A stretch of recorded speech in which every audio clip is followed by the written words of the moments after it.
On May 12, 2025, a private plane touched down at Dulles International Airport, just outside of Washington, D.C. This was no ordinary flight. It carried 49 passengers, men, women, and children, all of them white South Africans, the first wave of a controversial refugee program initiated by the Trump administration. The plane's arrival was shrouded in secrecy, with only a select few aware of its impending landing. The passengers, who had endured a long and arduous journey, were greeted by a small contingent of officials and humanitarian workers. These 49 individuals represented a fraction of the white South African population that had been living in fear and uncertainty. Many had left behind their homes, businesses, and communities driven by a sense of desperation and a hope for a better future. The Trump administration's refugee program, announced in February 2025, promised refuge to white South Africans claiming persecution at the hands of the black-led government. This policy was framed as a humanitarian effort, but it quickly became a lightning rod for controversy. Images of these families clutching their belongings, their faces etched with a mixture of anxiety and relief, were beamed around the world. These images sparked a fierce debate about race, privilege, and the very definition of persecution. News outlets from across the globe picked up the story, each with their own angle. Some portrayed the arrivals as victims in need of urgent assistance, while others questioned the legitimacy of their claims and the motivations behind the policy. The policy marked the culmination of a series of statements and actions by the Trump administration that had increasingly focused on issues of race and identity.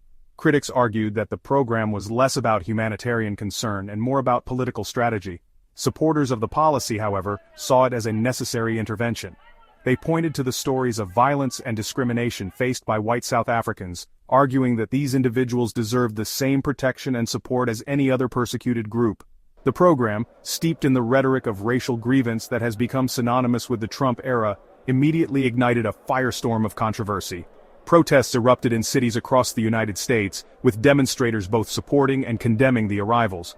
For some, it was a humanitarian gesture, a necessary intervention to rescue a beleaguered minority. For others, it was a cynical ploy, an attempt to stoke racial tensions and appeal to a specific base, all while ignoring the plight of other refugees around the world. As the debate raged on, the 49 new arrivals began the process of settling into their new lives. They were met with a mix of support and skepticism from the local communities, reflecting the broader national divide. The controversy surrounding their arrival highlighted the complexities of modern refugee policies and the deep-seated issues of race and privilege that continue to shape political discourse in the United States. While the world watched, the story of these 49 individuals became a symbol of the broader struggles faced by refugees everywhere, raising important questions about who is deserving of refuge and how those decisions are made. The Trump administration, in its justification for the program, painted a dire picture of the situation in South Africa. They described a nation in turmoil, where white South Africans, particularly the Afrikaner community, were under siege. The administration's narrative was one of urgency and crisis, suggesting that immediate action was necessary to protect these individuals from imminent harm. They argued that white South Africans, particularly Afrikaners, were facing systematic persecution.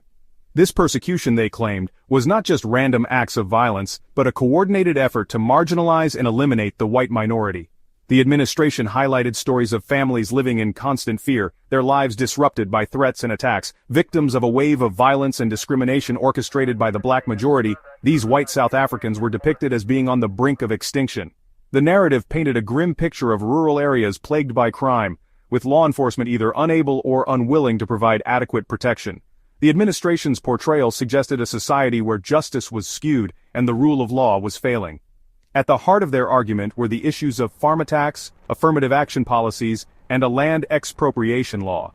These were presented as the main tools of oppression used against white South Africans. The administration claimed that these policies and actions were not just political or economic measures, but were part of a broader strategy to disenfranchise and displace the white population. Farm attacks, a brutal reality in South Africa, were presented as evidence of a racially motivated campaign of terror against white farmers. These attacks were described in harrowing detail, with stories of families being targeted, homes being destroyed, and lives being lost. The administration used these narratives to underscore the vulnerability of white farmers and the need for international intervention. The administration pointed to affirmative action policies designed to redress the legacy of apartheid as discriminatory practices that disadvantage white South Africans. They argued that these policies, while intended to promote equality, were in fact creating new forms of inequality. White South Africans, they claimed, were being systematically excluded from economic opportunities, educational institutions, and government positions. The Land Expropriation Law, a highly contentious piece of legislation aimed at redistributing land to black South Africans dispossessed during apartheid, was portrayed as a blatant attack on white property rights. The administration argued that this law was not just about correcting historical injustices, but was being used as a tool to further marginalize and dispossess white landowners.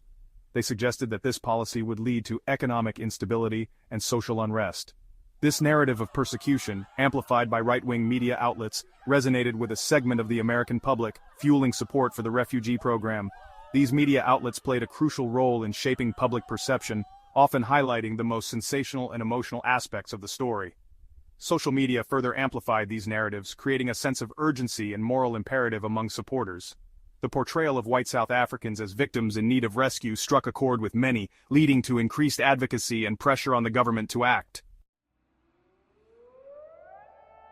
The South African government, however, vehemently rejected this characterization. They argued that the Trump administration's claims were based on misinformation and a deliberate distortion of the situation. While acknowledging the seriousness of farm attacks, they insisted that these were part of a broader crime problem plaguing the country, not a targeted campaign against white farmers. They defended affirmative action policies as necessary measures to address historical injustices and create a more equitable society. Regarding the land expropriation law, they clarified that no land had been expropriated under the new law, emphasizing that it was a legal process subject to due process and fair compensation.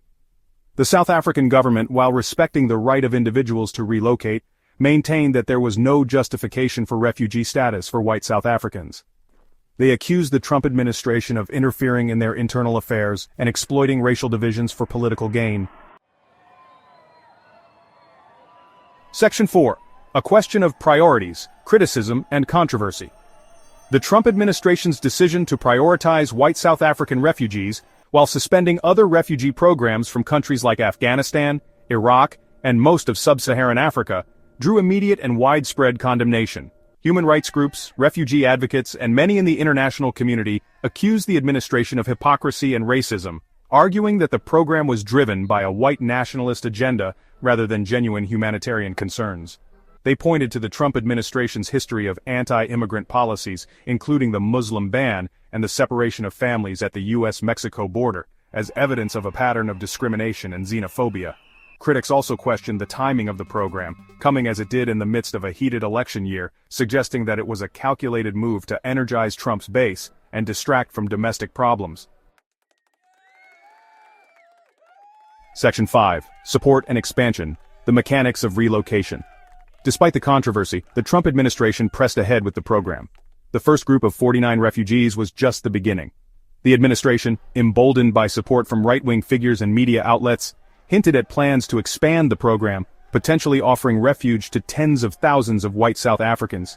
The program, administered by the Department of Health and Human Services Office of Refugee Resettlement, provided a range of support measures to help the new arrivals settle in the United States. This included assistance with housing, furniture, groceries, clothing, and other essential items. The administration also promised to help the refugees find employment and integrate into American society. However, critics questioned the long-term viability of the program and whether these refugees, many of whom came from rural farming communities, would be able to adapt to life in the United States. Section 6. Afrikaner fears and the reality of South African crime. While the South African government disputed the narrative of persecution, there is no doubt that many Afrikaners harbor genuine fears about their future in South Africa.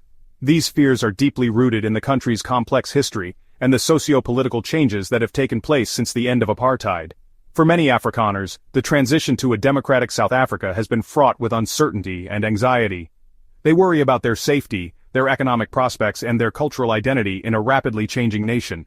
They point to the brutal nature of farm attacks, often characterized by extreme violence and torture, as evidence that they are being targeted. These attacks are not just random acts of violence, they are seen as part of a broader pattern of crime that disproportionately affects rural communities. The fear of being attacked in their own homes has led many farmers to take extreme security measures, such as installing high fences, security cameras, and even hiring private security firms. They also express anxiety about the country's high crime rates, economic inequality, and political instability. The high levels of unemployment and poverty in South Africa contribute to a sense of insecurity and vulnerability among Afrikaners. Many feel that the government is not doing enough to address these issues, and that they are being left to fend for themselves in an increasingly hostile environment. The political landscape is also a source of concern, with some Afrikaners fearing that their rights and freedoms are being eroded. AfriForum, a lobby group representing Afrikaner interests, has been particularly vocal in highlighting these concerns. They argue that the government is not taking the issue of farm attacks seriously enough and that more needs to be done to protect rural communities. AfriForum has also been active in promoting the interests of Afrikaners in other areas, such as education, language rights, and land ownership. They believe that Afrikaners have a right to preserve their cultural heritage and to live in safety and security. They claim that white farmers are being murdered at a disproportionately high rate, citing statistics that show a higher per capita murder rate for farmers compared to the general population. These statistics are often used to support the argument that there is a deliberate campaign to drive white farmers off their land. However, the accuracy and interpretation of these statistics are hotly debated, with some experts arguing that they do not provide a complete picture of the situation. However, critics argue that these figures are misleading and do not tell the whole story. They point out that crime is a pervasive issue in South Africa, affecting people of all races and backgrounds. The focus on farm murders, they argue, detracts from the broader problem of crime and violence in the country. They also suggest that the narrative of white victimhood is being used to advance a political agenda, rather than to address the real issues facing South Africa.